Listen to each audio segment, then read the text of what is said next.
Pretty. Okay, hold on. National Queso Day.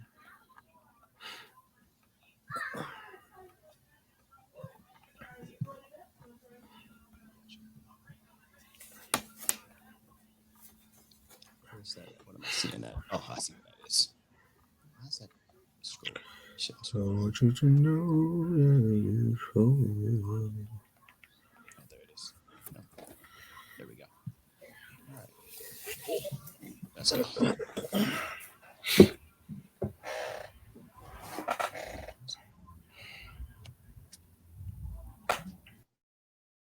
You're listening to the Hot Seed Podcast.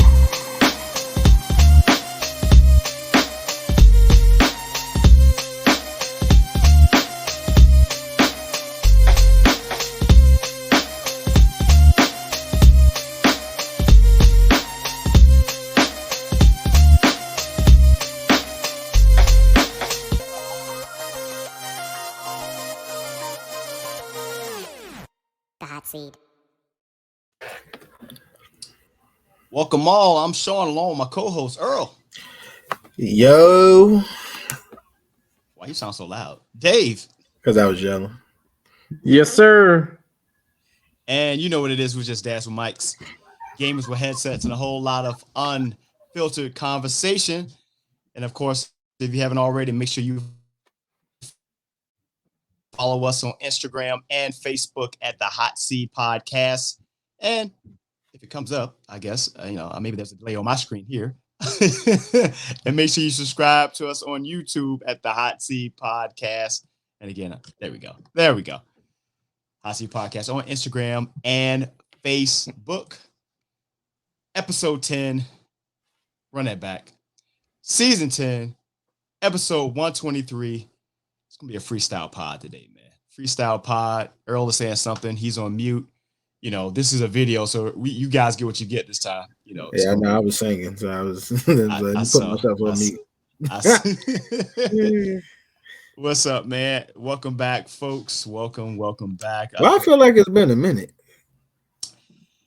It wasn't, man. We came back. We started off strong, and we had a week off because I just ain't have it, man. I just ain't have it. Hey, Just ain't have it. And it's interesting.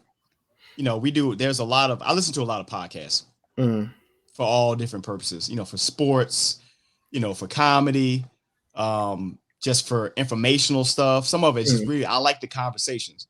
And since we've created the podcast, I've always probably after that first 3 episodes that we did and we put out in one day, I always feel like we had something special. And we've been like, you know, what they say, balls against the wall, you know, for the last 3 years, spinoff shows and everything else in between. And we've been going and I hold our podcast up there with anything else. You know, we become, even from a comment from a viewer, you know, we're a highly esteemed podcast at this point. You know, we're actually ranked.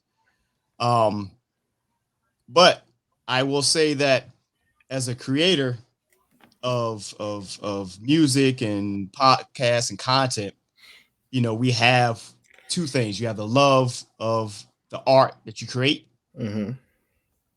but no matter what you want to say, that you love it for the art, you also want to get some type of, in the back of your mind, some type of recognition or feel like people are actually enjoying what you do. And tie that into, you know, everyday life. You know, we're dads with mics. You know, that's our biggest thing. And it all came to a head, man. It all came to a head to a point. So I woke up, I guess 2 weeks ago, man, and I didn't have the energy to create anything. I didn't have the create energy. I found myself looking at, man, you know, what do we do? You know, what else could we do? Or in this case, what else could I do to make our podcast better than what it was? And I will say that was probably aided by the fact that I got some, you know, I guess disappointing news that we didn't get nominated for a award this year. This is like the second year in a row. The first year we did, the second year we didn't get nominated. So that kind of was like a gut punch too, considering we just coming off a fantastic All Black Everything series. And it was just like, I think I got caught up in like looking at numbers, that everyday life. And then you almost had I had like a whole fuck it type thing. I'm like, I didn't have that energy to do it. And that's why we've been off, man. Like I couldn't give. I believe that whether it's music, podcast, whatever, if it's not something I can be proud of, I can't do it. And I'm not going to put something out there that's going to be below the standards of what we established for the last 3 years. And that's pretty much what happened. It was a break. It was a mental break between radio. I didn't even do radio. It was just crazy, man. It was just a lot. And I understand. It was like burnout, mental burnout. And then added to that, my son was in a vehicle accident. He's fine. But at the end of the day, it was an accident, airbags deployed. And I was at home getting ready for the game, the home opener game for the Commanders. He had just left for work, and he called me, and he was like panicky over the phone. And said, "Dad, I just gotta. I can hear it in my head. I just got an accident." After that, everything was a blur. Dropped what I was doing. Told the missus, "Hey, Javen's got an accident." Got my kids ran the house, and fortunately, he was 5 minutes from the house. But that 5 minutes seemed like 50 minutes. I'm thinking, what happened? You're going through the scenario. Is he okay? Is the person that was involved, had they treated him a certain type of way? I'm just thinking, man, like I'm seeing red. I'm just feeling something. I get there, and I see the car. I'm like, shit. I see both of the airbags deployed. See the front end. I was like, fuck.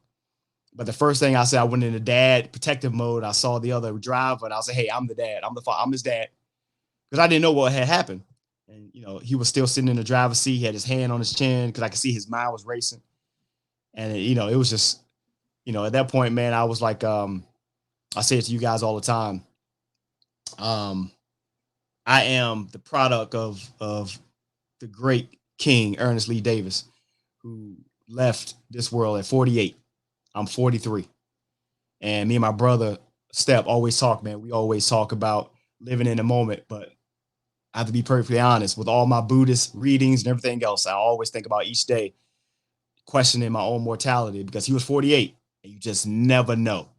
And I'm sitting there and all these scenarios are running through my head. And I'm like, don't nothing else matter but this right now. So this is a lot, man. There's a lot. But again, this is why we did this pod. I had a video posted a few days ago, and it was off the whim because, again, I hope that what we do, I think, we all agree that what we do, what we say, what we put out there is something that help other people, whether it's in mental health, real estate, gaming, being dads, whatever. This is what we're here for. It's the Hot Seat Podcast. What you got, guys? You saying something, but you on mute. Yeah, sorry, I mean to cut you off. You still on mute. My bad. My bad. Nah, because I hit something, but I was saying I meant to, Dave. I didn't know if you was about to say something. I meant to cut you off. You was about to.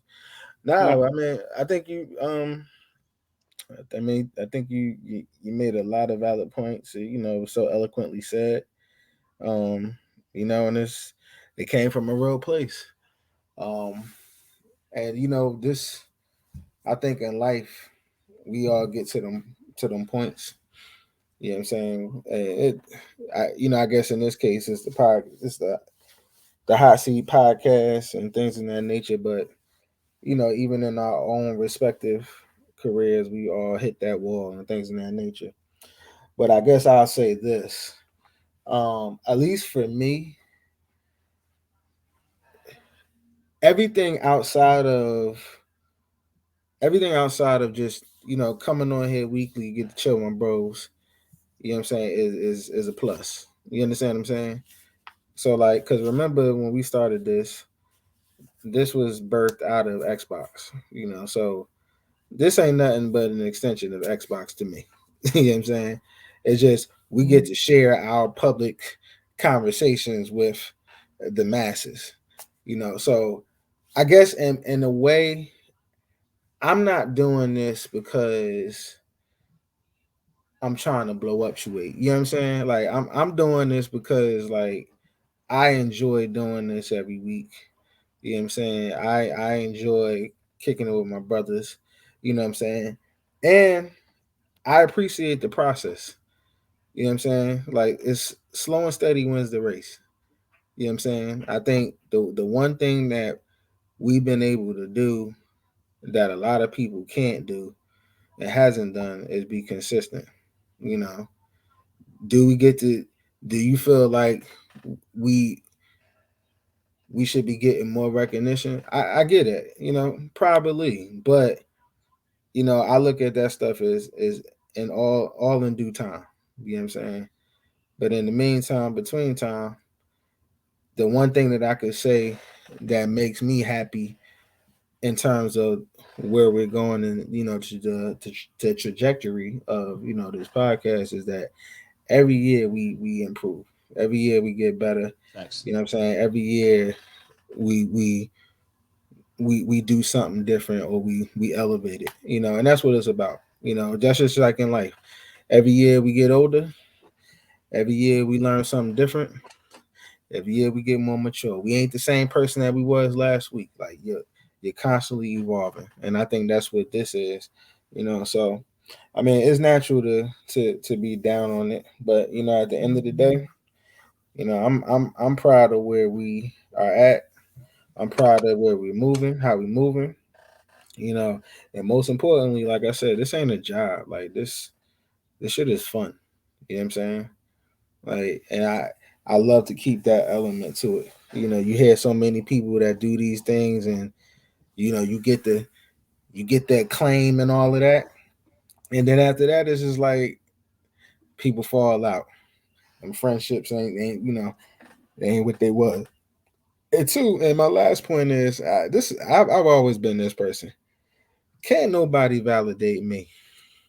You know what I'm saying? Can't nobody validate me, and I'm throwing that into this pot. Can't nobody evaluate us and do what we like. At the end of the day, fuck these awards. You know what I'm saying? Like, I could care less about these goddamn awards. They kiss my ass. Yeah, I say that shit. Fuck these awards, yo.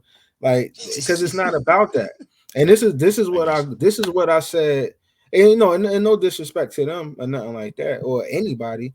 And I said this before, even about like when we talk about like everybody trying to get these Grammys and stuff like that, we need to stop having people validate us.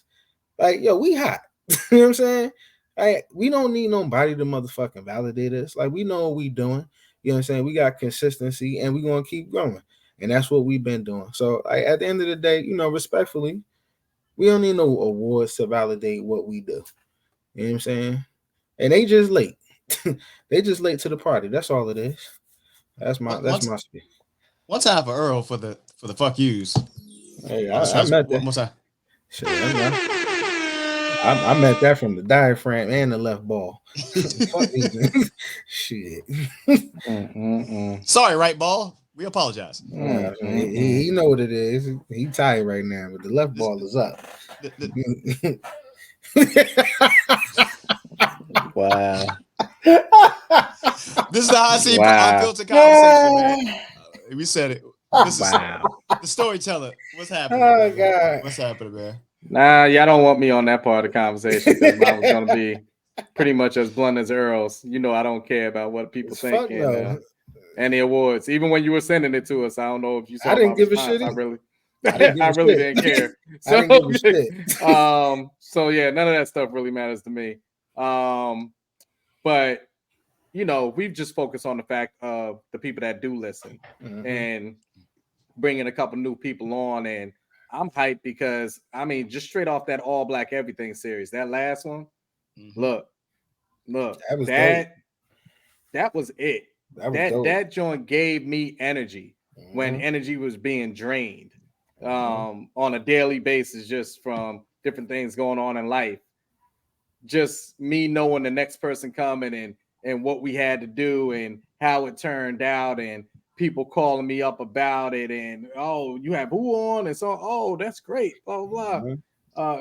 It was it. That was a real real production. Not saying that this ain't like when we're just having our regular show, but that was all out. That's something that you could put that series honestly up against anything that's going on.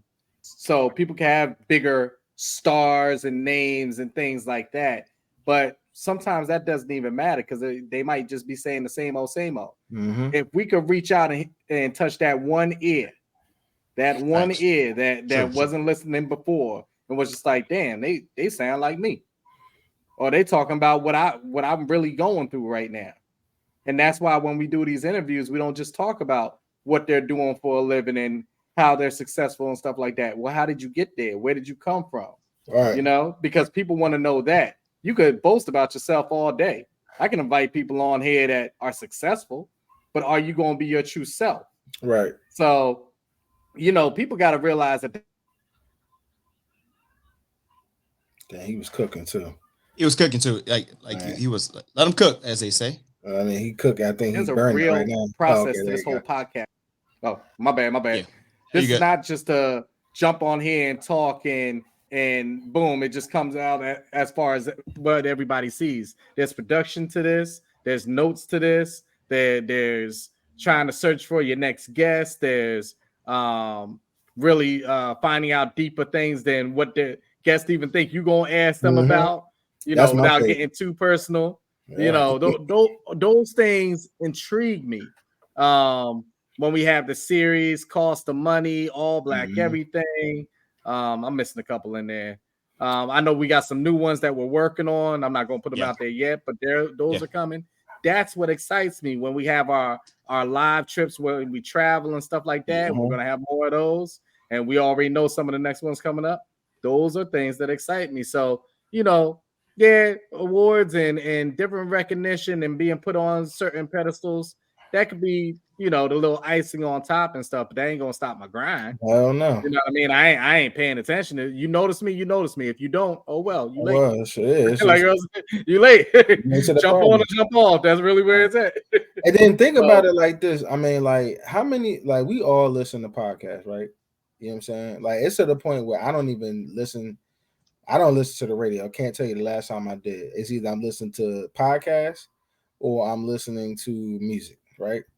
So I've never heard any podcast that actually do like a series where you're highlighting Black businesses. Like, I mean, the fact outside of the We Are Something Else podcast. Yeah, I mean, yeah, that's it. Yeah, but I'm just saying, like, I don't know too many podcasts that actually do that.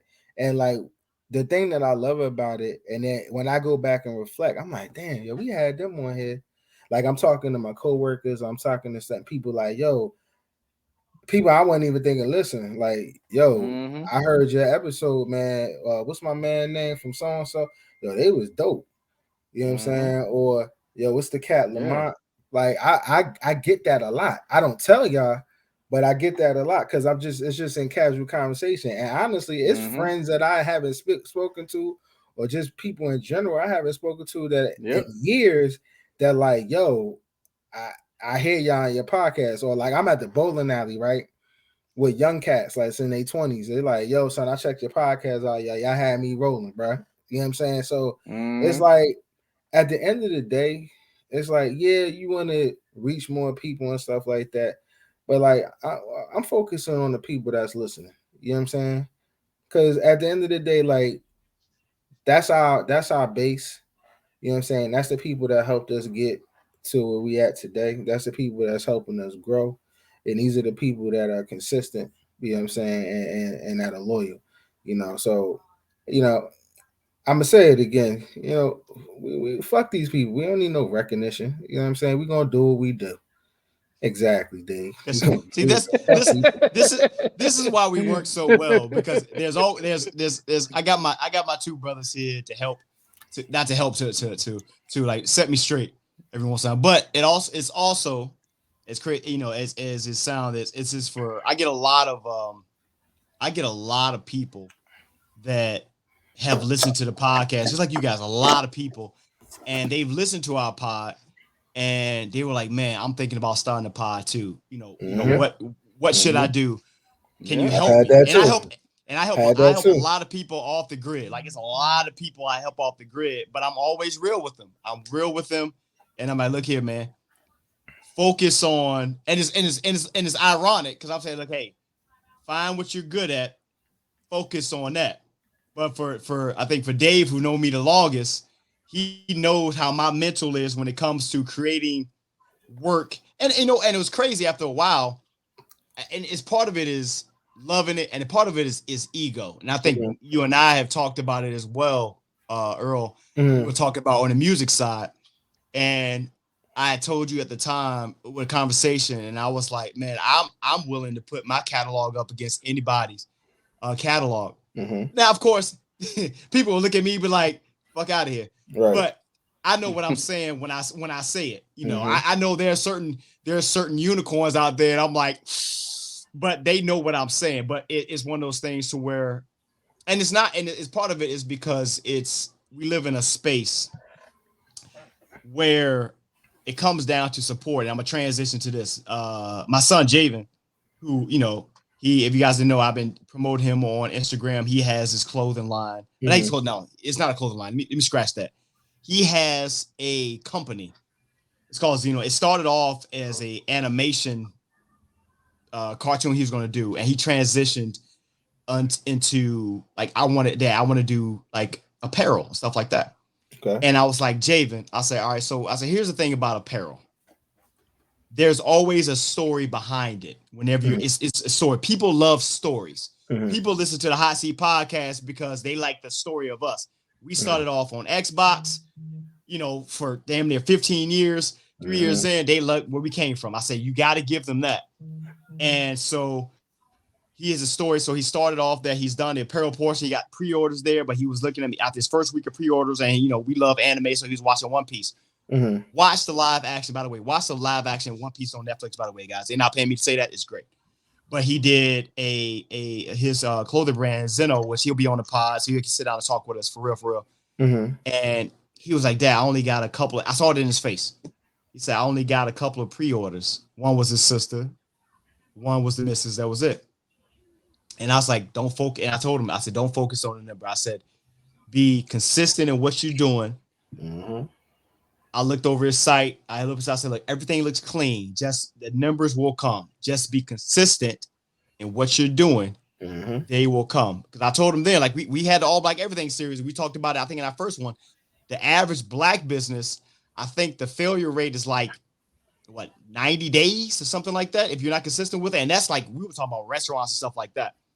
I said, just be consistent with it. Continue to do what you're doing. If you like to do that, and go accordingly. So it's one of those things where I found myself talking to him because he's 18. He's 18. He got an LLC. He's investing his money. And he was, you know, I say, don't look. I said, the internet's not real. He said, well, Dad, you know, I had like 300 views on my such and such page. I said, man, that means nothing. Out of that 300, you might get 30 of them that's real. That doesn't mean anything. It doesn't mean anything. It doesn't. It doesn't at all.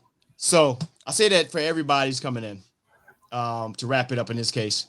Yes, we have moments, even as well as we're doing for the pod and episode series. We have moments where we all want to feel like we're getting our just due. And being a creator, or even a person who's driven. I saw this video, and there's a lot of them out there. I saw this video, and it says, this man said, and I listened to it multiple times. And honestly, what he was saying, he was like, a driven person. He said 90% of the time you feel like you're behind the 8 ball, like you're not doing enough. 8% of the time you're frustrated and you're confused about what you're doing. And then 2% of the time you're actually winning. And then the cycle repeats itself. I don't know how the storyteller want to say that. I don't know how many clients he sees on the real estate side. But I can probably guess that out of all the clients he sees, percentage, like some of them he may go in and be like, okay, we got something good going. As he goes through the process, he was like, this is not going to end in a deal. So it's on to the next. And this may go back to the it might go to the next. So, but he's driven to get to the next. Yeah. So as a driven person, whether you're in sales, real estate, a creator, something like that, it's a hard life, man. It's a hard life. But the challenge for us is not me, for us, is getting up that next day. Whether you're a mentor to youth, as Earl would be in a lot of capacities, a creator of many things like I am, or a salesman to everything, including Eskimos and water and everything else for the storyteller. It's hard, man. It's hard. But you know what? And I'll end it with this, right? I had a professional development the other day at my job, right? Talking about 200 people, right? And the basis of this PD, professional development, was how we show up, right? It was how we show up for these kids. And I said that, we all got shit going on in our lives, right? And that affects how we show up for these kids. You know what I'm saying? Because like if I'm impacted by something that's happening outside of my job, that's going to come into how I show up for these kids, right? So I told a story about my son, and I said, I was contemplating during my 45-minute ride home. I said, yo, I thought a lot about how I show up for my son. And I really wasn't liking how I was showing up in the past couple of weeks because every time I come home, I'm tired. So he'll be like, Daddy, can you play with me? And I'm like, I always find a reason to tell him, yo, I can't do it. Either I'm tired or I got homework to do or this, and that, right? But he's always really patient. He's like, you know what? It's okay, Daddy. Maybe next time. So that shit made me feel bad. So then I said to myself, well, why the fuck do I have energy for these kids every single day? But I can't translate that back to him. Like, that's not fair to him. So I told myself, I'm going to change. So before I get out the car, now I understand why, our pops stayed in that car for 5 to 10 minutes before they came in the house. You know what I'm saying? Because it's necessary, to hype myself up, to make sure that I can give the same energy that I give to them kids, I can give to my son, And I say all that to say, it's like, how you show up is connected to your why. You know what I'm saying? It's never going to be a struggle to get up and do the things that we love to do and to be rigorous and routinely every single day to do these things on a frequent basis if our why is consistent. You know what I'm saying? That's what drives us. Me to get up, go 45 minutes every single day to go out to Trenton is because my why is these kids. You know what I'm saying? The adults get on my fucking nerves. But that's not what drives me. It's the kids. You know what I'm saying? Dave's why is my why to come downstairs and sit on the goddamn couch. Yeah, you know what I mean? At my nothing. Wellness Fridays, I believe I appreciate that, Earl. But no, even though Dave don't really have a job, you know what I'm saying? Tommy. Well, goddamn. Well, no, Dave got a job. No, this not. But yeah, it's our little joke. Dave got a job. But the thing is like, I think, and this is me from looking on the outside, Dave's why is like, I feel like it's the educational piece of, being a homeowner and things of that nature. Like the one thing I can say is like, Dave ain't gonna bullshit you. He gonna tell you what you need to know. You know what I'm saying? It ain't even about selling the house. It's about like, let me give you this information. And it's like after he done spit his shit, it's like you like, all right, man. I got you. Where I signed that? Like you have it's, but he ain't. It's like he ain't even try to show you. Like I tell you, I've seen Dave plenty of times, and I'm just like, this motherfucker got the gift of gab. Like we sitting up here we talking about some other shit, and somehow he goes into selling somebody some shit, and I'm like, yo, this motherfucker. Hey, this motherfucker dangerous, yo. By the way, you still got to get 2K. But go ahead. Oh yeah, remind me. And I was funny about that. You know what's funny about that, Earl? Because you're talking about Dave selling people on that. I'm not going to discuss the details of the situation, but I sure as hell sold Dave on goddamn Sunday Ticket a couple of Sundays ago when we were on the phone.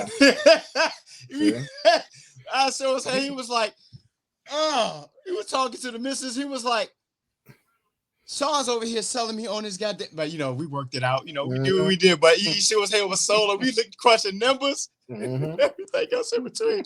Oh, God, man, I think it worked out. It did. This is the Hot Seat Podcast with your boy Shawn, Earl and Dave, man. Season 10, episode 123. This is a freestyle podcast. There's no good transition into this though, so I'm gonna say this first before we go to the other part. So, of course, if you guys listen to the Hot Seat Podcast for the last year or so, though, we got a situation, partnership with Instacart. So check the show notes. You get a free delivery on your first order over $35 with Instacart. It's football season. It is football season. You need some extra. Yeah, whatever you need to the house, go ahead. Check the show notes, man. Yes, tell them the Hot Seat Podcast sent you. So that being the case, you talking about queso. Tomorrow is National Queso Day. When you guys watch this show, it'll be actually September 20th because we're recording this for timestamp guys September 19th. September 20th is National Queso Day. I didn't know that was a thing, but when you're in a media space, you find all types of interesting. It is, and I love some queso. So there's a quick history on this here, and I am cheating with my phone in front of me. It's fine. So queso originates from Chihuahua. I actually have a Chihuahua/Dachshund dog. It's crazy. A state located in the north of Mexico. There's a good chance you won't find a whole lot of the kind of queso dip that we know and love offered up at restaurants in Mexico, but restaurants all throughout the U.S. serve up the delectable vat of cheesy goodness. So there's a bunch. If you go online, there's a bunch of different activities and stuff you can find with queso. You can probably go to some Mexican restaurants and they got some type of special or something on queso dip. I'm just saying. For all the black folks out there, be cautious. You know what I'm saying? Hey, our stomachs ain't built the same. But what's your favorite queso? What's your favorite queso though? What's your favorite? 3 cheese. You just like a little dangerous, huh? Yeah. What's the joint? Is it the joint with the chips, the Tostitos or something like that? Spicy. Yeah. And then I doctor it up myself. You already know I throw my hot sauce and my pepper and my garlic and smack your mama in that joint and heat it up. I'm not smack your mama. Slap your mama. Smack. You know what I'm talking about. You know what I'm talking about. Slap. It's all hitting. I'm about to say, what's that? That's the off-brand? It's the off-brand? Shit. I got that at a Wawa. Oh, my God. Shout out to my brother, man. When we were down in Florida, he made his, and everybody has this dip. He made his famous queso dip. He actually won an award. He won first place for this queso dip. And on the surface, it sounds simple. He had ground beef, he had the Velveeta, and he had the Rotel, chilies, everything else, whatever. But that ain't all he did. Ground beef and this. Listen, ground beef, just man. Listen. Oh, man. Ground beef. It was ground beef. Now I can tell you the ingredients, but just like your grandma can tell you the ingredients of how she make her favorite dish, you just don't know. It don't know. Right. So he had the ground beef. He had the Velveeta cheese. He had another cheese in there with it. Then he had the Rotel, like the little chilies or tomatoes or whatever else in there, and then whatever else he did. Listen, man, you ain't doing this justice. Let me get I'm not, man. I'm not. So we down in Disney, mind you, his brother and everything there, and he makes this joint. He's like, I'm gonna make some dip real quick, some cheese. And I'm like, okay, cool. So I'm just thinking of something really on the side, like, okay, cool. So we sitting back in the living room and stuff. Now we had some other food and shit like that. Right. I started eating into this joint. I said, fuck the other food. Like, I want more of this. Like, yo, we could have just had this. Right. It was so good. Earl, I'm telling you, it set the night. I believe it. That joint was dinner, dessert, whatever you want. It was. And he won a prize for it, man. He won a prize for it. They had they had a competition. And my sister-in-law was like, your brother ain't gonna stop telling you about this prize. He was like, damn right. I won first place out of, and that's a big thing, bro. I know that's right. Smack, man. Smack. Yo. Well deserved. Yes. I probably would have been on the toilet, but you know what? It'd have been well worth it. You would have been on the toilet still eating it. Yeah, it'd been well with the scoops at that. With the scoops. Hey, you know what? Man. the crazy thing is he probably don't even measure nothing out. Everything is just a feel. Nah. He was just doing it, bro. He was just doing That's like soul food, brother. Yeah, my brother, he doesn't. He cook. My brother can cook. He can cook. But there's certain things he does well. He has the dip thing that he does. Mm-hmm. He always calls me for the barbecue, but he does his thing. He does his thing in the kitchen. That's one thing we learned at Heinzman, and I think I'm gonna have to trademark that. As Heinzman, we had to know how to fucking cook, and we all have particular things that we do. And he goes in and does his thing, and he makes it, and it's smack. But if you look at it, it's like you've seen it done by other people, but just the way he did it, it was like it's different. That's just different. Like I've had a lot of collard greens in my life, but Dolores Holmes, my grandmother, there's no greens on earth like hers. Dear Lord, that's just fantastic. Say least. So get your queso, man. Whatever you're gonna do, get you a margarita, whatever you're gonna do. Take your little chihuahua out there. I'm gonna probably take my dog out. What I'm gonna do tomorrow? Chihuahua, though. He's a chihuahua / Dotson. So he's a Chiweenie, is what they call him. You know what I'm saying? That's what he is. That's what it is, man. Listen. Yeah. So use that $35, free order. So let me flip into a quick topic that wasn't put out there. Go ahead. I did speak to y'all offline on it. Hopefully y'all did y'all due diligence. In the last week, 2 gentlemen came out with albums. They did. Oh, yeah. And with those albums, I was listening to the new Nas album, Magic 3. And I was halfway through the album when I was looking online at the same time, and somebody said, "Man, you listening to that Nas? What you need to do is jump over to that Diddy real quick. Nas will be there. You need to jump over to that Diddy." And I was like, "Are you serious? Are you promoting the fact to switch over to the Diddy album while I'm watching that?" And let me tell you something. Ask both of these gentlemen how I called them after I sat back and listened to this Diddy album. Sure did. It is classic.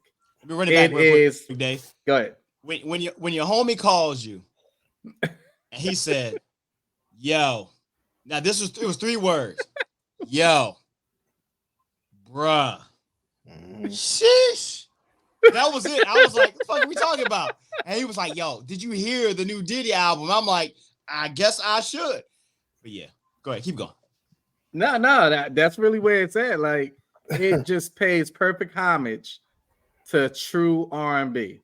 I'm not talking pop. True R&B. And what I mean by it is, he even had his album. I think you even asked me, one of y'all asked me, is it like The Last Train to Paris? Last Train to Paris, I think that was his. I listened to that quite a bit. Yep. And I like that album, but I said, nah, this is different. Yeah. This is different. Even though they're on there, Dirty Money, they're on there. But if you just want to listen to one track to see how this joint just flows, 22. Listen to the Jasmine Sullivan track. So let me stop you there. Yep. So Dave called me, right? And I would say for the most part, we're all probably like within the same. We're not too far off in terms of like the type of music we like. You know what I'm saying? Like the degrees ain't that far off. You know what I'm saying? And Dave called me and he was like, "Yo." Same thing. He was like, "Hey, yo, I know we listen to the Nas, but yo, did you hear Diddy?" Immediately when he said that, I was like, "Nah," because I think we talked to. I was like, "Hey, I'm good. I think that's what I said. I say I'm good on Diddy." And hit Dave in true fashion. Remember what I said when this Negro be selling. The salesperson. You know what I'm saying? It's like, man, because Dave know how he can exaggerate them. Nah, man, listen. What I'm gonna need you to do is I'm gonna need you to go back and take a list. And then it's like, yo, how he's setting it up. He sets it up so perfectly that it's like, yo, I'm intrigued. How can I not listen to I was like, I'm intrigued to go hear what this is, even though I'm not necessarily a Diddy fan like that. But because he put a lot on it, I was like, I need to at least go entertain this, right? So I was waiting because I like to wait, especially like when I'm in when I want to hear something, especially when people say it's good. I like to listen on the ride, like on my ride to work or something like that, because I have enough time to really dig into the, and there's no interruptions. I'm by myself. I can hear everything, right? So I was listening. I was out on Saturday after Dave told me this, because I had to go take this boy to Walmart, and I was like, okay. And the one thing that I like, the first like kudos I'm gonna give is to the production. And I never heard like a Diddy album, even though I don't like him as an artist. You know what I'm saying? I'm not a fan of him as an artist. The one thing I could say is that Diddy's production is always good. You know what I'm saying? Like, he's not in there making the beats. You know what I'm saying? But what Diddy's gift is Diddy has an ear.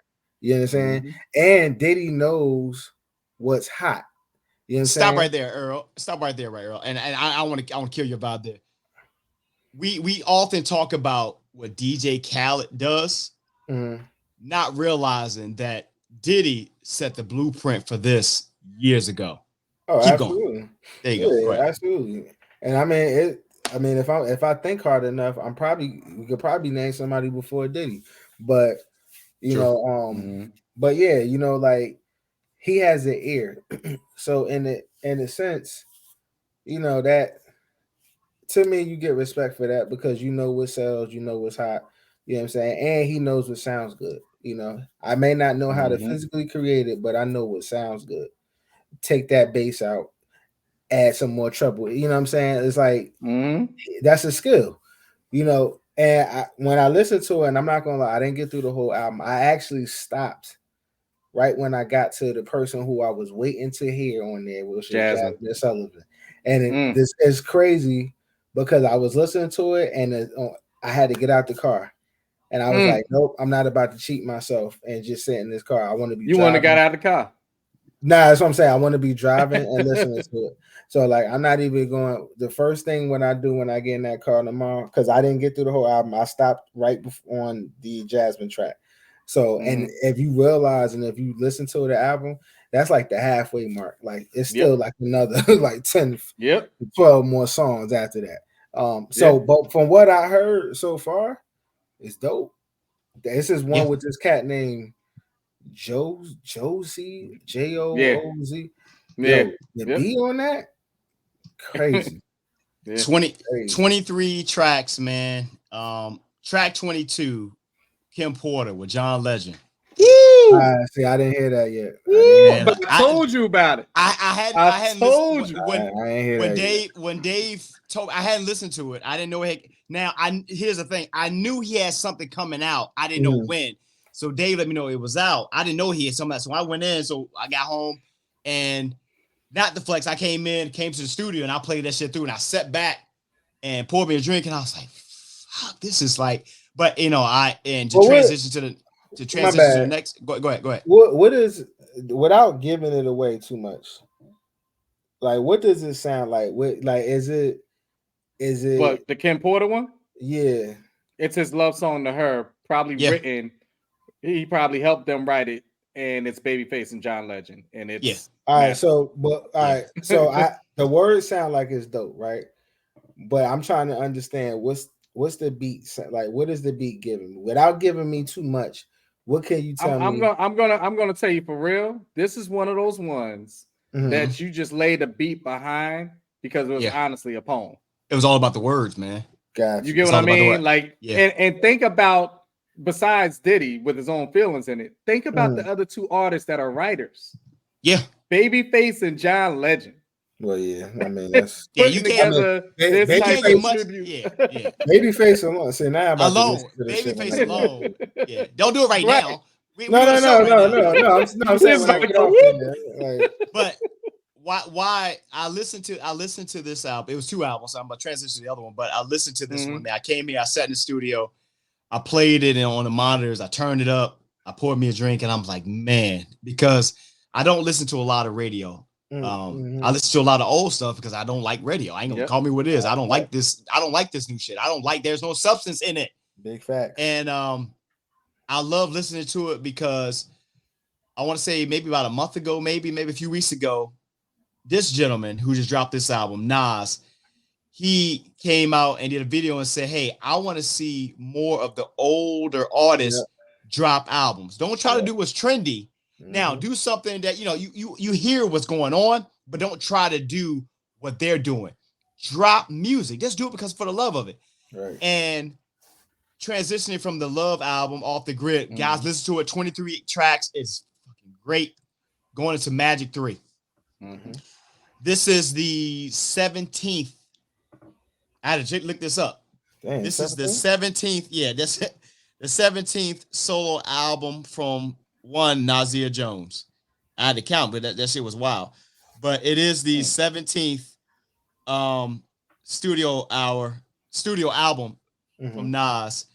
And apparently, and I didn't like reading this part. This is the conclusion of the Magic 3 series, and I guess his studio run or production run with Hit Boy.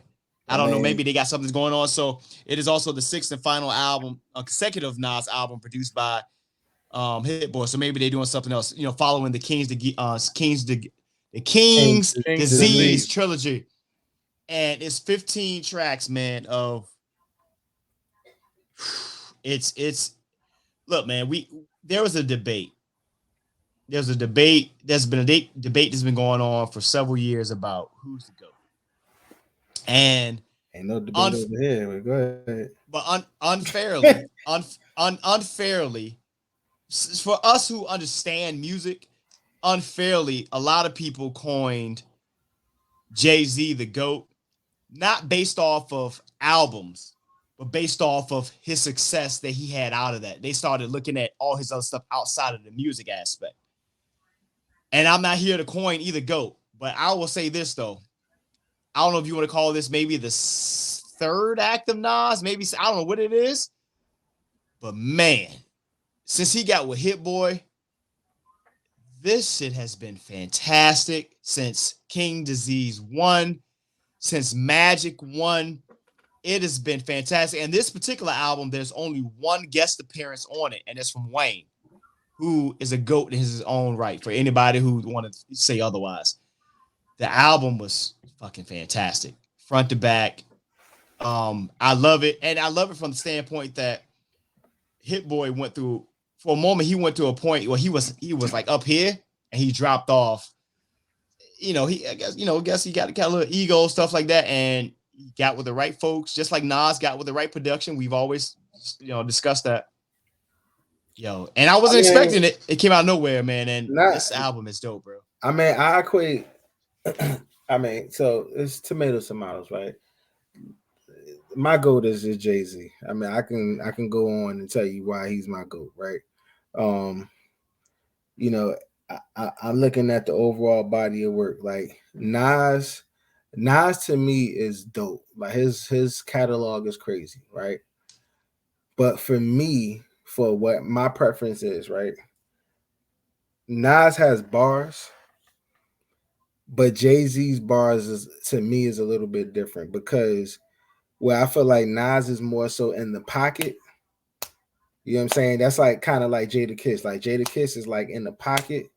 He be saying some shit and he got bars, but he's in the pocket and it hits you hard. Pause. You know what I'm saying? Whereas like a Fabulous is more so like his bars ain't in the pocket, but it's like you got to think about it. It's like double entendres and stuff like that. Is it because of this, Earl? I want to say, is it because, and Jay said it himself, is it because like with Jay-Z, and I'm not going to debate the GOAT portion. I'm not going to go into that portion. Is it because something that Jay-Z said himself, that he has to spoon feed certain things into the music to make it commercially viable, but spoon feed the knowledge into it? But if you listen to a Nas album, and Dave said it himself, like that. He started off with. Yeah, and when Dave told me, he said, I had to turn it off because, Nas gives you that message. Just like me listening to Common. Like, Common's not for everybody, because, we listen to a Common album, it's going to be like, all right, brother, I feel like I'm living my whole life wrong. You know what I'm saying? But that for me, that's the reason why Jay-Z is the GOAT. Because Nas, right, again, there's nothing wrong with this. Nas is going to make those conscious conscious raps, either conscious raps or like the street records. You understand what I'm saying? Mm-hmm. It really ain't no in between. With Jay-Z is going to give you a wide range, you know, and with Jay-Z, I think the thing that really made me like appreciate him and say he's a GOAT, because you see his maturation, like from Reasonable Doubt to 444, is that jump is crazy, bro. Like when Nas came in, Nas was already he was already like poetic and mature in a sense, like, you know, I mean, Right. I went Right to on hell Illmatic, snuffing, yeah. I went to hell snuffing Jesus, you know what I'm saying? Like, or you know, but that's always been consistent since he was what 16 when he wrote that. Whereas Jay-Z, you know, Jay-Z was older when he came in the game, but 29, something like that. Yeah, yeah, something like but, 26, and like you 27. said, he spoon fed some consciousness in there, right? But then to see him today and see where he's at, like, yo, one of my favorite albums. I mean, one of my favorite tracks from Jay-Z. And because it's just a summation of everything that I've seen him, like I just love to see his growth. Was he has a song on Jay Electronica's album, which, in my opinion, was really a Jay-Z album. We said that. Dave said that too. Every song was a feature with Jay-Z. Yeah. And this is called Never Ending Story. Yep. And the beat is not even a typical or traditional hip hop beat. It ain't no drums in it. And it was done by a producer who don't get enough credit, and he's fucking dope, which is Alchemist. Yep. Yo, the shit that he put together in there, like, I mean, he got closer to the camera. That's how you know it's serious. It's like, but and it was like, yo, he talking to you, bro, and it's like, oh man, y'all about to make me spit the verse. I do want to speak. I do want to speak on something because I don't want to take away from Nas' moment and this being Nas's Magic 3. Right. If you ask me, that whole GOAT thing, we can make that into its own thing at a later time because Jay is mine also. But on the Nas sense of things, Nas didn't have to learn anything. Nope. Nas came in the game, like you see a maturation of different artists. Nas is Nas. Like he was that in Illmatic. He was that when he was featured on tracks. He was that on albums that you probably didn't even pick up or didn't even know that was out. Because I'm going to be honest with you. I know you said 16, Shawn. I was sitting up here going through a couple of things. I was like, wait a minute, that's album 2. I think it's more than 16. Well, 17. We might have to go. It's 17. Yeah. His total studio albums, he has 17 albums. Yeah, I was sitting up here looking at some of the. I was like, oh shoot, I forgot the Streets Disciple joint and stuff like that. 17 albums. So you know, when you sit back and you really break it down, this has always been Nas. The only knock was always, man, if he had that production, if he had that production, and if he has it on one album, damn, why didn't we follow up with that same type of thing on the next one? Oh, why do we have to go glitz and glamour over here? That's not you, Nas. Bring this back on over here. And if we would have had what we just had for these last couple of years with the Hit Boy connection, might have been a different conversation. Might have been a different conversation. Let me tell you something, because he's running away. He is on some. But the timing is wrong. You know what I'm saying? Because it's like, yo, and this is why I'm saying the timing is wrong. This is why I'm saying the timing is wrong. Because at the end of the day, his fans are older, right? And it's a different time. No, he's not wrong. Why is it wrong though? That's what I'm saying.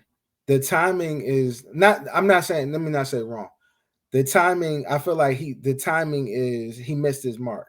You know, he missed his shine, because at the end of the day, like, the people that's listening to Nas are our generation and older, right? Right. And at the end of the day, it's like we appreciate it and stuff like that. So we'll go out and listen, but it doesn't catapult him, you know what I'm saying, because it's not a younger.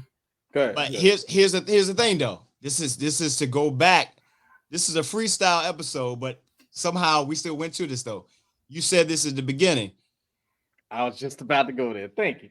You don't care about It don't matter. You don't need anybody else to validate you.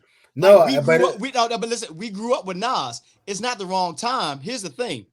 We are his fan base. We're 40 plus, maybe some of us. We're still listening to him. The young people are not, but the majority of his fan base are still with him. They're not, because right now we're all in this limbo. Like, yo, do we really want to listen to this new age Ice Spice and I don't. Goddamn other shit? But now you listen to now, you got proper production behind Nas. Somebody we grew up on. You were like, I can go listen to him. But let me add. Stay in that point. Stay in that pocket for a second. That also was how we introduced the show, on the sense of, I believe Jay-Z cares more in that aspect. I don't think Nas gives a damn. I just really don't. I don't think he does. I think he just wants to put out music when he wants to put out music. He said it, and it is what it is. The art of it, because it was, and this is one of those things where he cared about just the art of it himself. I kind of compare Jay-Z and Nas to Jordan and AI. Jordan was Jordan. Jordan is everybody's GOAT. But we all know that Jordan wasn't as ear to the street, if you want to call it that, as AI was. And Allen Iverson, Chuck, we know him from the hood, knows that, look, I'm here to play ball. I don't give a shit about nothing else. I'm just going to be me. I'm not here. If I sell some shoes, it's fine. But I'm still going to be that guy. I'm going to change everything else, not intentionally. I'll wear this suit, but it's going to be baggy. Right. Where Jordan was, they had the whole thing was, they tried to get him onto the whole Black Power, civil rights thing, all this other shit there. He was like, he's like, Republicans wear Jordans too type thing. And that's kind of like Nas. Nas is doing well financially from Silicon Valley and something like that. He's not sitting next to Robert Goodell and stuff like that. Roger Goodell, I'm sorry, and other guys like that. He's not, but he's had his things though. But that's been always the thing. Like, and that's the thing where, again, I'm not here to debate the GOAT conversation, but unfairly, we all have to be honest. That GOAT conversation between them two, it's not about the music. It's about who's been more successful on the financial side. The fact that Jay-Z is now a billionaire, people automatically look at him as he's the GOAT. But some people will be like, well, shit, yeah, I know we got the streets watching. But it's not to cut you off. It's not just what he's done on the financial side. Because if you're talking about the music, like I said, when people have these GOAT conversations, you got to make criteria. Like, the thing that makes me, thing that gets me upset is that when we talk about GOAT shit, it's like there's no criteria and we're vague. So at that point, it's your opinion. You know what I'm saying? Yeah, right. But that's why I said he's my GOAT. But yeah, and that's what, and I said that too. Yeah. But my thing is, just to go back to your point, is I understand what you're saying. Like, people don't care and stuff like that. And I know that you said Nas don't care. He's never cared. I get that, and you're right. You know what I'm saying? But the thing that I respect about Jay-Z is I got to see him mature and develop over time. You understand what I'm saying? Yeah, whereas Nas, there was nothing really for Nas to grow and develop towards, because he's been the same person from day one. And there's nothing wrong with that. You know what I'm saying? I just love the fact that Jay-Z came out with, just the street shit, using double and triple entendres that I love, because you gotta think, but then even going from the commercial shit, but then going to, like, you know what, I could find a way of getting hot production, but I'm still going to spit this shit for you, and it's going to be commercial. You know what I'm saying? Like, that's hard to do. Then it got to the point where I love, because this is where he's at now is where Nas has always been, where it's like, yo, I don't give a shit. Like, I'm wearing the hair that I want to wear. I'm talking. Y'all don't know me as the individual that's talking about the family and businesses and money talk, like, you know what I'm saying, and about financial freedom and things. Y'all know me as the cat that was selling and Marcy and things in that nature. But, like, I can talk about my kids, and I can rap about this, and I can tell you about, like, I love that. I'm open about my, he talks about his religion. I mean, he don't say it outright, but yeah, you get the indication of what he is and things in that nature. So something that this is like the see the difference, and this is something that I've talked about in the past. I wish I had done more of, and I said at the beginning of the show, we as humans, we love a story. Mm-hmm. Since Jay-Z dropped onto the major space, he's always had footage, a camera, something to really document his story from when he dropped all the way to now. Nas didn't have that, or he didn't do that. Not have that. He not do that. Nas has been more to himself type. He dropped. He understood. He understood the art, but it wasn't recorded and put out in a way to where Jay-Z did.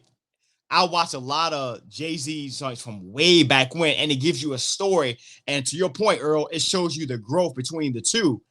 And that's something I commented on before when we started recording and producing music back in 2006 with Storyteller and I. One thing that I regret not doing consistently was having a recording of everything we did from then, because everyone loves the story. Like, they love seeing how this came about, and what makes Jay-Z so intriguing, and again, he's my go-to, what makes him so intriguing was you saw this guy who started from the Rapid Fast and everything else. We saw him starting from Marcy Projects and everything else, him starting out there, him financing him and Dame Dash and Biggs financing the beginning of Rockefeller, all the way to what he is now. You see the growth of it. For Nas, you don't really see that story in its totality. So it's kind of like you're trying to connect different pieces here and there. So the more intriguing part was on the Jay-Z side. Again, I'm not debating the GOAT part. It's just saying that that's one thing that it's a big part of you creating something. I guess you want to put it that way. If you can go back and see that, if that makes sense to you guys. Dave, what you got? No, I mean that's pretty much it right there. I have everybody's gonna have their opinion about who's gonna be their GOAT.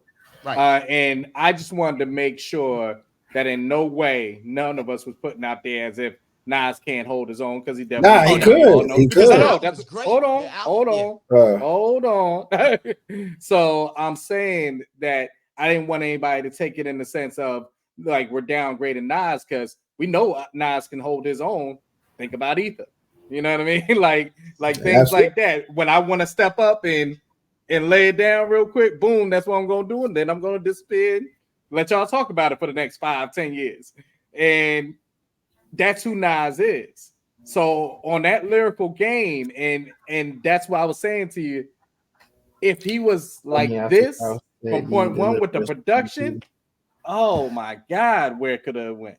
Yeah, where it could have went. And there's so many could be's. What if it was what if the commission would have got put together the way it was gonna be? Yeah, where would things have been? Jay-Z, Biggie, not what? I'm still since you said that, I'm still waiting for this though, because I know the competitive spirit is still there. I've been hoping he hasn't done it, because Jay-Z and Nas have a long history, and I've been hoping because Nas together? No, not together. I've just been hoping that Jay see this, and I know he doesn't have anything to prove, but just from a competitive standpoint, the rap game is competitive. It's competitive, bro. I hear stuff, I write stuff that because you're competing, no matter what level you are. I've been hoping and praying not praying, but I've been hoping that Jay was like, you know what, I'm gonna drop just because he'd be like, you know what, just from a competitive aspect, I see what Nas is doing. Yes, Jay-Z has, many Grammys. It ain't even about the awards anymore. Here's a question. Here's a question for both of y'all, real quick. Yeah, here's a question since you brought that up. Right. Since Nas just had this run with Hit Boy. Right. What if Jay sat back and said, "Let me do a run"? What producer would he pick? Kanye. No. Why not? No. Why not? Because Kanye ain't Kanye. Is no, you Joe, know. Remember, we're talking multiple albums. So who's going to be that person? Look. Despite what the we see in the media with Kanye from a musician standpoint and production standpoint is still fucking Kanye. Now I don't know what has to happen between him and Jay, but it'll either be between Kanye or it would be with Just Blaze. But I don't think Jay-Z could do an entire Just Blaze album because Just Blaze production becomes repetitive at times. So it has to be a multitude of different. I can see him doing something with Rick Rubin maybe or No ID because No ID has such a broad canvas. But if he came back in, I can see him come back in and say, you know what? Yay, let's do this. Let's even do an EP. You gotta give Just Blaze a little bit more credit because Just Blaze musically is pretty vast. Like his musical knowledge is pretty vast, and I think it is vast. He'll get to he can get to the point of he can give you a No ID like that 444 No ID album. Like he can give you that. But if I would he could, but what I would say honestly at this stage, I would say it'd probably be another No ID. Because No ID got like it's hard to explain like how he put it together. Or I ain't gonna lie, what I would like to see, maybe not a whole album, but I would definitely like to hear a couple of tracks. I would like to hear Alchemist do a couple of his tracks. I would love to hear a Primo jump. Primo crazy. Yeah, Primo would be dope, but Primo would be dope if it's like, yo, I'm trying to do something. I'm trying to go back to like the old nostalgic, but that's why I would love a. Yeah, I could do a Primo jump. I could do a Preem, a Large Professor. You know what I'm saying? You know what I'm saying? What's my man that made Biggie? We need to put that out as a question. Yeah, or do some type of survey for that. It was because Jay-Z did some of his best work on, of course, on the No ID joint. But when you go back to Watch the Throne, when Primo was on the joint, when some of the old school cats was on it, they gave him that type of feel. Hell, I could listen to a whole album done by Rick Rubin. Yeah, I believe they can do what shit. Look, because that brings back Jay-Z to his roots. Like, don't look. Rick Rubin has a production style that is second to none. And I would love to see him do that. I couldn't listen to, as much as I love Home, I couldn't listen to a whole album of Timbaland. But I couldn't do that either. But I could, believe it or not, listen to a whole Pharrell album with Jay-Z. I can do that. Because Pharrell, there's shit that Pharrell has done that I didn't even realize that he did. Or somebody that we haven't said. I can listen to a whole Jay-Z Dream album because he's done songs that I had no idea the Dream did. No. But see, you're thinking about the stuff that you know. No. All right, so I want you to go. I want you to go look up Dream Production. I know. And I want you to come back to me and be like, I guarantee you, because I already owe you a bottle of Shining Monkey, Old Monkey, somebody monkey, whatever. Shoulder. Monkey shoulder.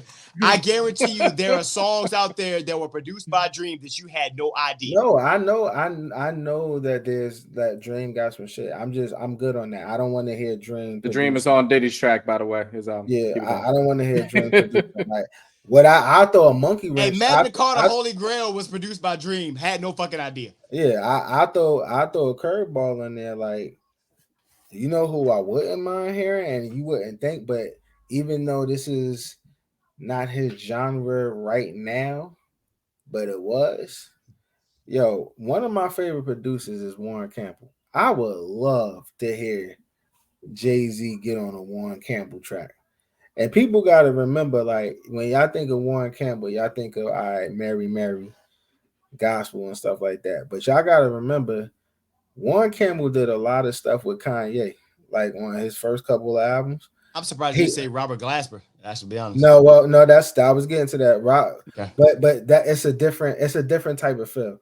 So like, and remember, Warren Campbell did stuff with with Dre and them. Like he was, that Cali connection. So like, and I know what's his name can't stand him, but like he was real influential in music, like in music sound and stuff like that. So, like I would love to hear one, Dre on there. Now with Jay-Z and Robert Glasper, like if I had a if I had a dream, if I can do this, if I would love to hear a Robert Glasper and a Robert Glasper fuse with Jay-Z on there, with Bilal singing the hook, and then you sprinkle in a little Jill Scott to do some poetry.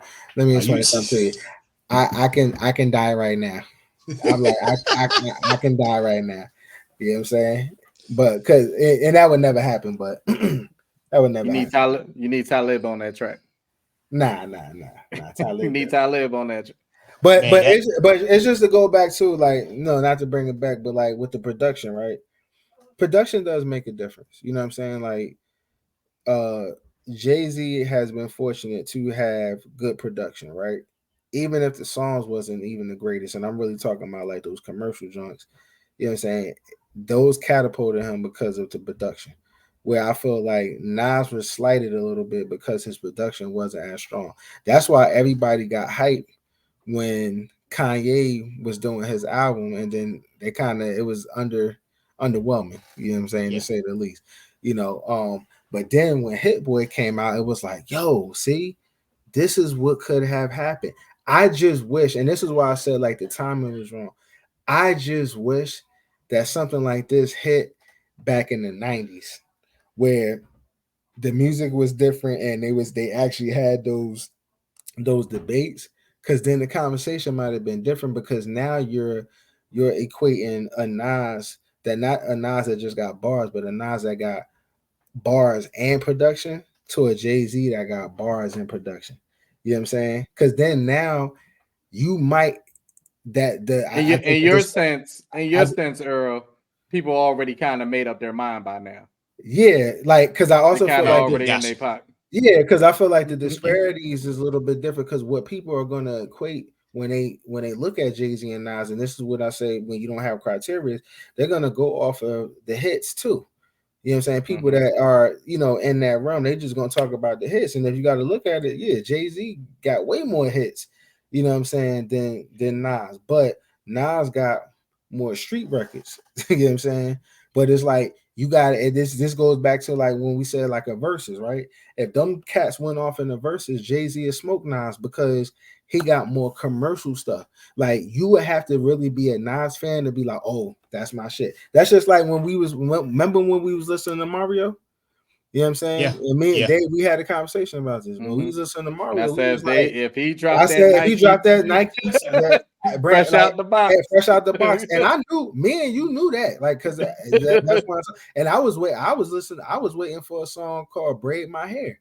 You know what I'm saying? And I'm like, yo, but these are not like singles that like it's not like what's the junk that his first Oh yeah, that Biz Marquee just a friend, yeah, it's not that, and his other hits, those are like, you got to be a fan to really like, oh nah, that's my shit, you know what I mean? So I think that's the Jill was the same way. There's a lot of artists, that were that way, Jill Scott and Erykah Badu, like I had a debate with my boy James, and it's like, if you look at it, the bigger artist out of those two is Erykah Badu, because her songs are more commercial. You know what I'm saying? Like she had more songs that translated more, like, on and on, Tyrone, she got a bunch of them. Whereas Jill Scott, her biggest song that everybody knows is It the Way? You know what I'm saying? And it's not the spin off, but because we started talking about even verses and stuff like that. The thing I miss from verses, we could still have good battles and stuff like that, but y'all remember in the beginning when this thing was dropping and everybody was like, "Oh, when's it coming on? It's coming on." It was late. personal. It was personal. Let me try to get on. Yes, that interaction was better than even the performance. Yeah, like no, when the commentary.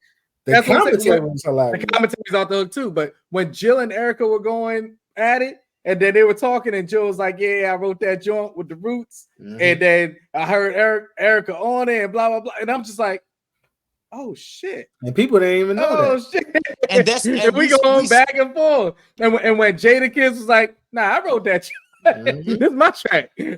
But a Diddy joint, and then he starts rapping. And we said it at the beginning, man. We said it at the beginning that we said it here on the pod, man. That this is so great because you have you're literally in this case you're as this time IG live and an artist that you probably would never talk to in this kind of place, and you getting that one-on-one, and then the moment that whoever thought and that we could take this and turn this into a financially successful situation. Now you started getting the concert bit, and then while everybody thought, yeah, man, we can put on it's not the same, and that's the thing about. That's the thing to bring it back again to what you guys said about creating something in a content bit. You can be passionate about it and whatnot, and you have those like at the end of the day, be worried about the people that actually consume what you're doing. Those your base, right? Because like Versus, there was a base out there. The moment they decided, I don't care what Swiss Beats and Timberland say. It was something to grow the culture. Look, you can miss me with the bullshit. At the moment that they signed off with what's the name of the company? Yeah, I know what you're talking about. Yeah, their man and Apple, and I forgot the name of the joint. It's the company that actually bought them. Yeah, the moment they signed off with that, it turned into nothing else than you going to a amphitheater or something like that. And then you start to see the quality. And then on top of that, you know what started to happen? You started to see shit like cats getting in fights on stage and shit. That, i.e. the Bone Thugs and Harmony shit. You start getting stuff with the Ray J stuff on stage and stuff like that. Man, that was still good. That was entertaining though. But it was entertaining to us, but who they sold it to wasn't us. Yeah, I mean, it wasn't us. So again, but I also feel like too. While I was upset that they did, it was Thriller.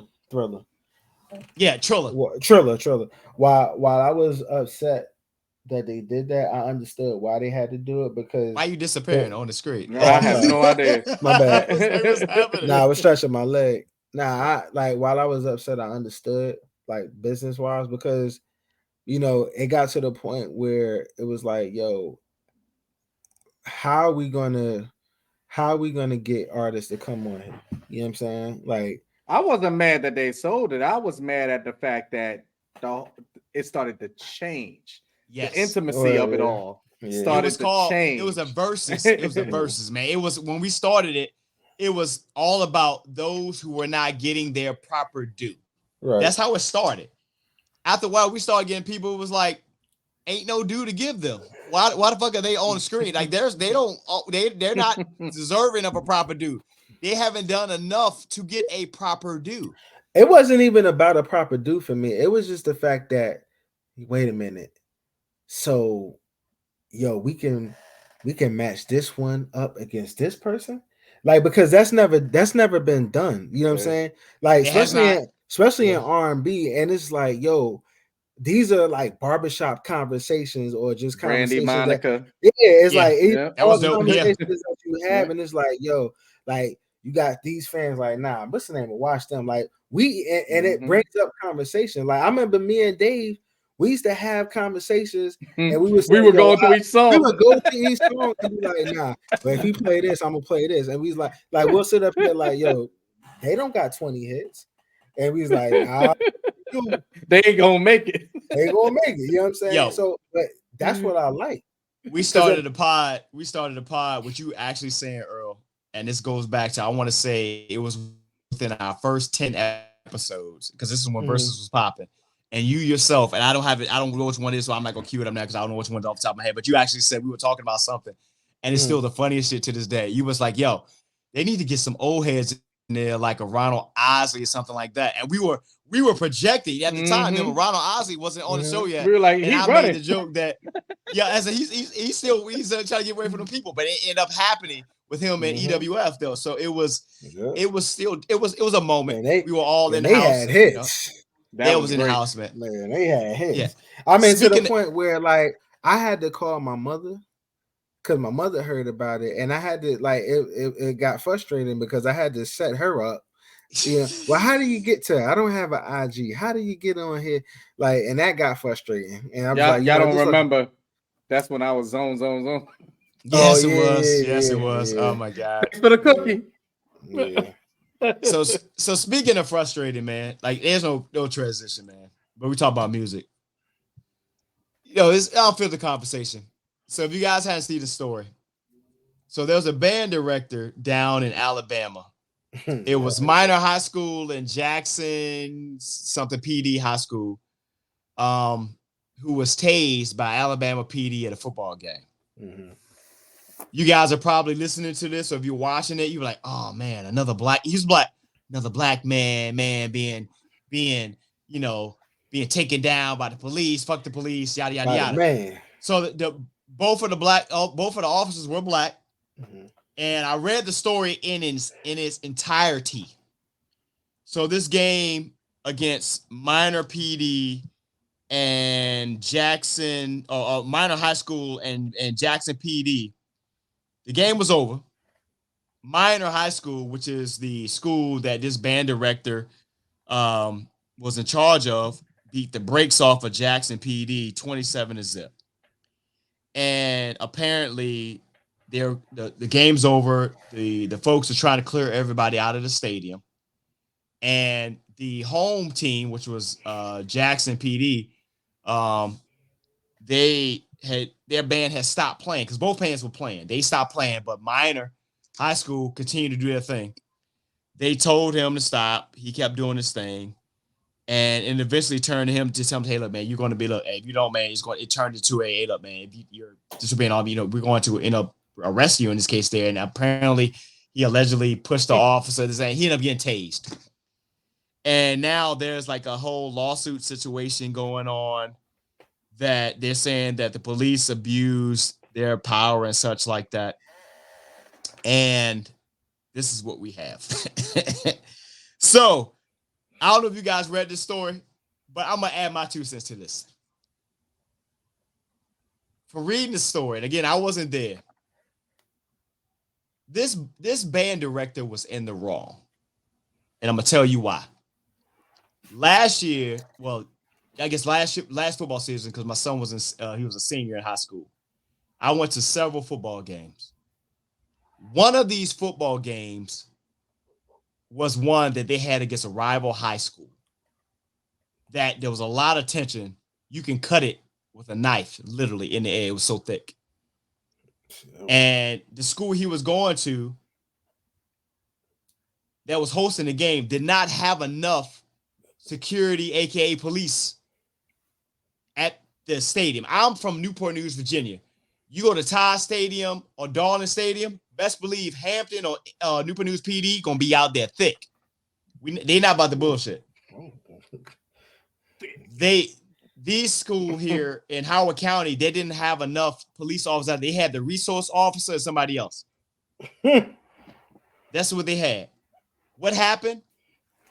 A fight breaks out amongst the players on the field during halftime that carries over to fans, rival teenagers at the concessions booth, which carried over to another stand, to carry it over to somebody potentially having a gun. At the end of this game in Alabama, this school that this band director was with, they're still playing, whatever. They're trying to clear the stadium out. They just beat the home team 27-0. I was trying to research to see if there was any prior situations with them, because last year they beat them 30-0 apparently. And there was nothing happening there. But I'm taking from a standpoint of, hey, bro, they trying to clear out the stadium. Teenagers are already up amp anyway. You know how they get. You in your bag. They saying, hey, we had 1 more minute left into our thing. Yo, get the fuck off the field. Mm-hmm. Now you decide that according to this, saying, hey, look, I'm, you know what? Yeah, we're gonna arrest you, whatever. He want to get sassy mouth, stuff like that. Keep doing that thing. Once they finish that thing, they pulled him down. He decided, I'm gonna resist. I ain't gonna do shit. They tased him. In my opinion, you got what you deserve, because with all the stuff that's going on, there are some good officers out there. My uncle is a police officer, retired police officer. A couple of people, my family members, they're solid folks. I know there's been a lot of ignorant shit that happened out here, but that's not everybody, bro. Yo, don't be that guy. Don't be that guy. Now you got tased, and now you're gonna do a whole civil lawsuit for what? Just get the fuck off the field. That's just me. Let's get the fuck off the field. Hey, what y'all got from this, bro? Like, I don't know. Just from all the information I gave you. Yeah. With me, just don't put yourself in the situation. Mm-hmm. Don't, you know what I mean? Because people don't realize it doesn't matter if you feel like you're in the right if you're not here no more. Mm-hmm. And I'm going to say that again. It doesn't matter if you feel like you're in the right if you're not here no more. You ever jump on the internet and everything? You see those videos when the person gets pulled over and they're challenging the police officer right at the window, and it's entertaining and stuff like that. But all it takes is that one officer that has a weapon on him, and they pull it off on, you know what I mean? And I don't want to see those situations, but it doesn't matter if you're in the right if you're not here to talk about it. Mm-hmm. Right. You get what I mean? There's certain, and people get mad at me for having that kind of, no, what it shouldn't have. I'm not saying that they were in the wrong. What I'm saying is fight about that in court. Right. While you out there, there's only one person with a weapon. Mm-hmm. So now you're going to make that person look stupid and have them get in their feelings. And now they're the one with the weapon and they can just do whatever. It's a crazy world we live in, bro. Yeah. It's totally different. I'm reading from this stuff right here, man. And it says, they had a quote. It says, nothing we were doing at the time was being a danger to the community, fans of the school. Mims, who's, John Mims, the band director, he said, everyone was enjoying themselves. That's the part I'm having a hard time grappling with. As the students finished their performance, officers attempted to arrest Mims for not complying. Police said the band director refused to place his hands behind his back. And look, check this out, man. Not every police officer, and again, the perception that has been put out there, because we've seen so many bad situations, but we all know good police officers, bro. They literally trying to go home and chill and watch a football game like us. You had, or do something like this. You out there, you like, look at me, bro. I'm here. I'm working this high school football game. They said, the other school, they stopped playing. You guys still playing. We told you guys to stop. I'm a musician. You can cut that shit on the downbeat or something like that. You decided that since the police said you guys got to stop, because they like, yo, we trying to go home too. So it was like, now is part of it. It says, this case highlights the urgent need for police reform, training, and every go. They turned the lights off at the time.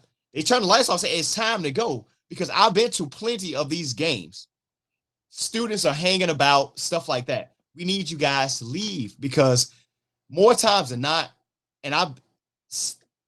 things just happen. It's not worth it. Vacate the premises, get out of here. Not worth it. I get it. You may think that, we provide nothing. Just get up out of here. But now they're gonna turn this into a whole nother thing. And the cops that were involved were black. You're in Alabama, so you can call it what you want. Well, me personally, if I tell you to get down, bro, and you don't, and then I'm like, look, man, all right, check it out. And then he's saying, he pushed the officer, like he said, it was hard to see who was grabbing me. Bro, you didn't comply with their order. Like, now you're undermining their power in this case. Their duty wearing their shield. They told you to stop. You looked at them, was like, fuck you, we almost finished. You got what you got. Anybody who's watching or listening, you can at me and we can have a whole conversation. It's nothing about complying. They told you to stop, bro. If you've been a parent, you be saying that, all I see is catch me outside. Because I got words for it, because it doesn't make sense. Catch me outside. Man. until you've been in a space where you got a player on the field and you see there's not enough control out there, and you see people running like we did this one game, and people are running, and I'm shielding my fiance at the time, my 1.5-year-old daughter. I'm trying to figure out what my 17-year-old son is, who's a player, and they're yelling, somebody has a gun. You know what I'm saying? Like, because no one's listening to what's going on. I don't want to hear shit about, hey, man, he was just playing, you know, the band was just playing. They told you, get the fuck off the field. Get off the field. Leave. Stop. You're trying to get everybody out here safely. Yeah, I mean, I agree. I mean, like I said, I wasn't there. I don't know the full nature. Like, I don't even know the build up. All I know is the aftermath. I just saw dude get tased, you know what I'm saying, and things of that nature. I mean, it sucks because this is a staff member, you know, who, you know, he has a bunch of kids that he's responsible for, and they had to actually see him get tased. Like, that sucked. You know what I'm saying? And at the end of the day, whether right or wrong, it's going to bring trauma. It's traumatic. You know what I'm saying? You know, but again, I don't know what the lead up was. I don't know what they actually told him. Don't nobody know that was, you know, outside of the people that was in that vicinity. But what you see is this brother getting tased. You know what I'm saying? And it looks like, it's like, well, why? It's excessive. Like, that he had to get tased, and because you told, like, when you think about it, you're saying he got tased, and listen to this, Shawn. He got tased because he wouldn't tell his band to stop playing. And leave Actually, no. What happened happened was they told him to get down, and then he disobeyed their order to come out. The lights got turned off at the stadium, stuff like that. When they was getting down, he didn't comply with what they were saying because they told him repeated times apparently. So when he finally came off the little podium, they went to arrest him at this time, and I guess he pushed the officer, something like that. He says, even in the article, he resisted, and he pushed the officer, something like that. But he says that it was hard to see who was grabbing, stuff like that. And at that point, you know, they tased him at that point. Which is valid because it was dark out there.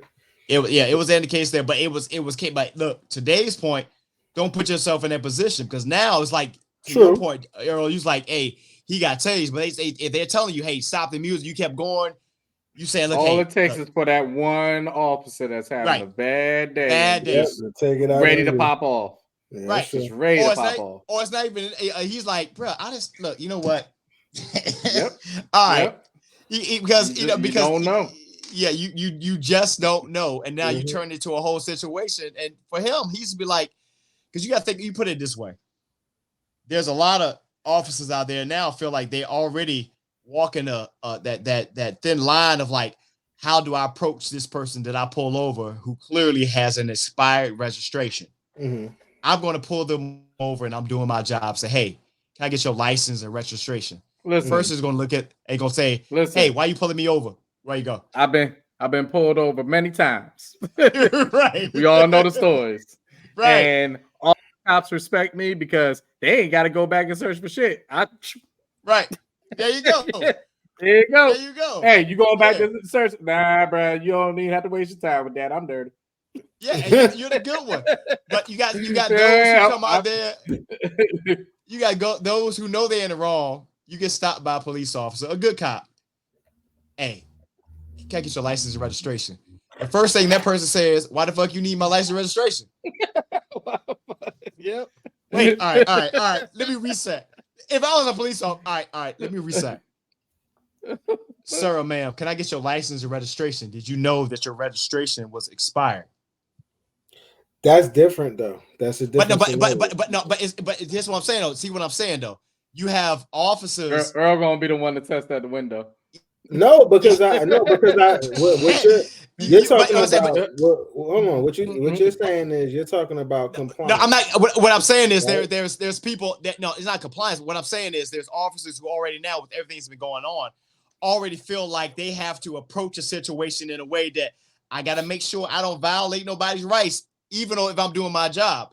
If they're telling this band director, hey, and you guys, hey, the stadium or the school say, hey, everybody needs to vacate the field. The home team band stop playing. They continue to play. They told him, hey, I need you guys to stop, so forth and so on. And he looked at them and said, hey, we still got yada, yada, yada. We still got, we almost done. In that case, he's in the wrong. But and that's how this started. That's how. Yeah, but that's what I'm saying.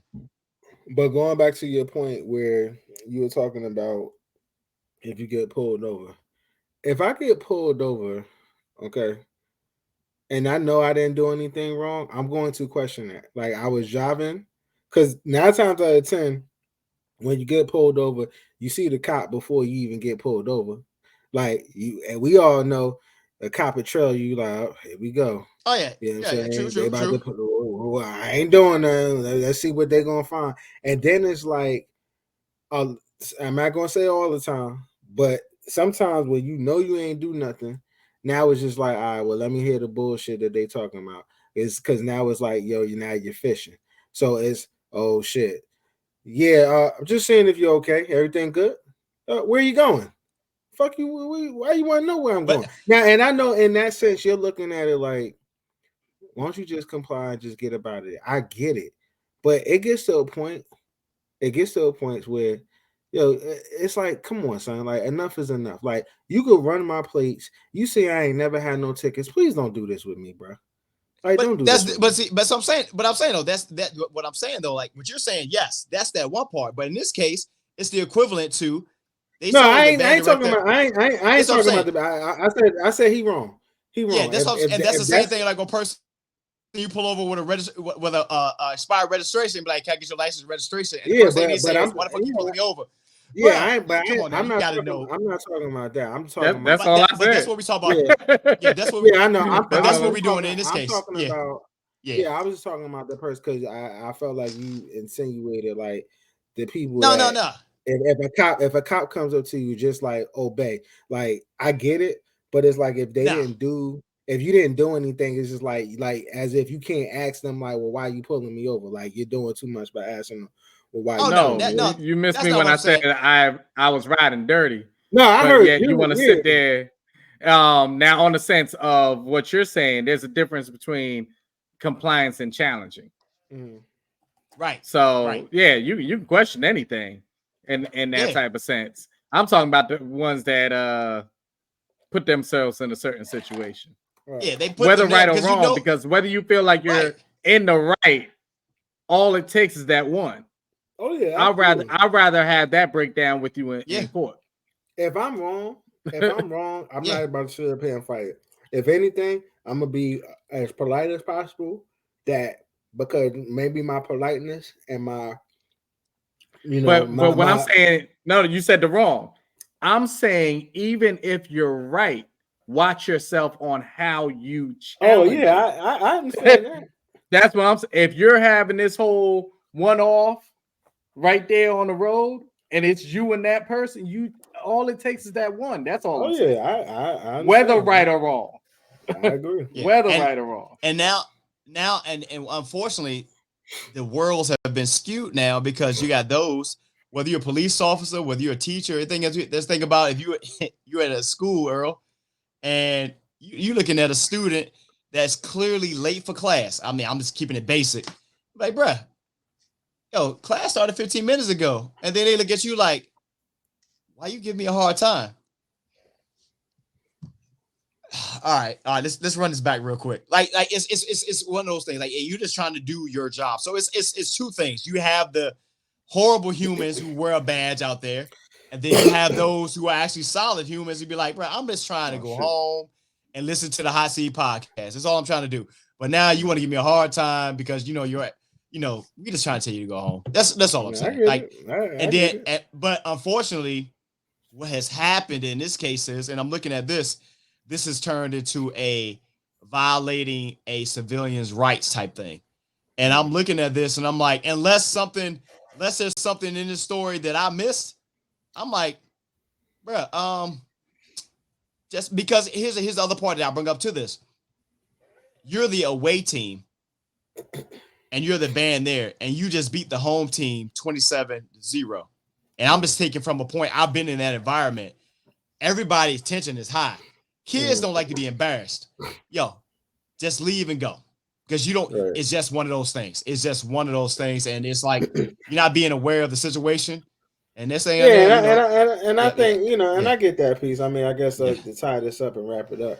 Yeah, like I think that I understand what the cops are doing. Like, if anybody who's been at a high school game, especially if it's a rivalry and tensions are high, like at the end of the day, it's like, all right, y'all beat them 27-0. At the end of the day, if I'm a cop, I'm a part of the people that's got to break this up. Yep. You ain't that person. So I was exactly. like, yo, all I know is that, you know what, yo, y'all won, cool. Take your band and let's go, because what you're going to do is you're going to agitate, and it's going to piss off people, and it could potentially turn into something that I don't feel like dealing with. So I get it. I get it. All right.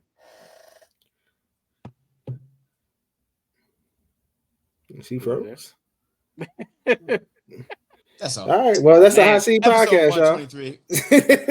What's your boy Earl? Earl and Shawn, Earl and Dave, man. It's a freestyle episode, man. We just talk about stuff, man. So of course, this podcast won't be what it is, man. We hadn't taken our 15 years of Xbox Live conversation and turned it into a podcast that we've been doing now for a little while now. I don't have a video game corner, but I will say that I hate the space that we are in now of internet and everybody feeling like they need their moment to shine. If you guys hadn't saw, I guess this would be a video game corner. You guys may have saw it, that there's some leaks that happened from Xbox that put out some of the stuff that they were doing, whether it was from apparently Xbox, aka Microsoft, was at one point attempting to acquire Nintendo. I had no idea that was happening. Also, along the lines of some of the video game this stuff coming out. And I read some of this stuff, and the shit's corny. I feel like it's really corny. It's no different than the guy who got arrested for trying to sell, I guess, a pre-production Grand Theft Auto 6. Like, I don't know where we've gotten in the world where everybody needs that attention, that like, that follow, whatever the hell that is, but it's just corny. There's a bunch of dope video games out right now. Starfield is an experience. It's not your typical Hot Seat Podcast. We're playing Madden, NBA 2K, whatever. Starfield is dope. Like, it's something that Bethesda Studios put out that is an experience, to say the least.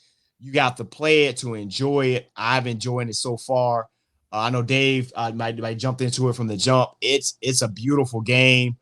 It's a lot of time put into it. It's a first person or a third person experience. I love it so far. And the new MK Mortal Kombat. If you're a Mortal Kombat fan, so much is happening. It's pretty dope, bro. It's dope. I love it. Yeah, man, that's all I got. You can find me at Shawn Xavier on Xbox, man, when I get up there. That's what I got. What you got, bro? NJ Fatboy 973. I am currently rounding up Madden. We finished our season. Me and Dave are on finished our season. We finished our season. Our season. On call. We're on Call of Duty, waiting for the new one. And then basketball. Basketball I will be getting tomorrow. I keep forgetting. So we probably start our league. So Shawn, join whenever. I also hit up Eric today. He said he should be back on within a week or so. So we'll see. And hopefully for the Xbox? Yeah. I got a question for y'all. Are y'all concerned about all the additional stuff that's been added to Call of Duty? Like the additional character stuff? Like I seen the stuff for like Nicki Minaj. And if you were on there, he would have. I'm fucking with you. Nah. Okay. We love it. Nah. It's exciting. You see Snoop Dogg running around. You see 21 Savage running around. Savage, yep. You see Nicki Minaj is on there running around. Oh, okay. I didn't see her yet. Cool. Yeah, she's on there. She's a character. Okay. Yeah, this I said. Okay, cool. All right. Got the people from The Boys. So the Storyteller, definitely on COD. Definitely waiting for the new one. Already put my reservation on it. Madden, off the chain. I am liking this year's Madden. They give you more control of the defense. Let's see. And then, yep, Starfield is cool. So far, I think that's about. Oh, and one part of that leak was I don't know if y'all saw the redesign of the Xbox, yes, the Series X, which is Project. I think they're calling it Project Brooklyn or something like that, and it's a cylinder console. Really? So, okay. Yep, it's a standing cylinder. Look it up, cylinder console that has no disk drive to it, so it will be like the S, but it's the power of the X. And it's gonna start off with 2 terabytes. Okay. So just putting it out there, and I believe the price is going. He said something. I don't know. Is going. Yeah, he said something now. He went to. He said his connection ain't good. This ain't me. It ain't me this time. It's okay. I'm not sure what's happening. Are you seeing the same thing too? I'm seeing, Earl. Yeah. Okay, fair enough. Well, that just goes to show that, you know what, maybe it's time to just wrap it up. It is. So you let you guys know, since you guys are here, make sure you guys tapping in with the Hot Seat Podcast. Presents Football Talk Sundays at 9 a.m. Dave is calling me right now. I'm not sure what he's saying. What are you saying, Dave?